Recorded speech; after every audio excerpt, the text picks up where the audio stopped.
মনে রাখবেন, আজ থেকে 5, 6, 7, 8 বছর ধরে আগে থেকে বুঝাচ্ছি, তোদের অখাপ চলে যাবে, বাঁচা।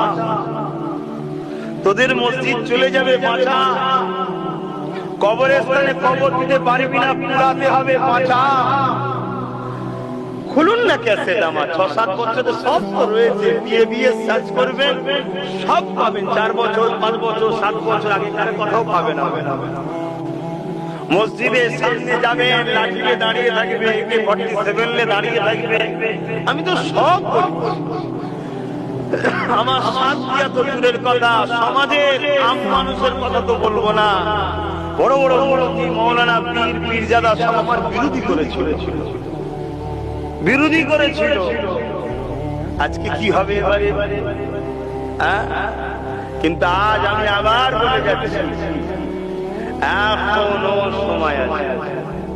কেটে গেছে, বিল পাস হয়ে গেছে, কিন্তু পুরো আলাদা হয়নি। এখনো সেলাই টিলাই দিয়ে নানা রকম মেডিসিন বেরিয়েছে, সেসব দিলে এখনো হয়তো জুড়ে যাবে, হয়তো কষ্ট হবে, কিন্তু জুড়ার রাস্তা এখনো আছে। তার জন্য প্রস্তুত হতে হবে।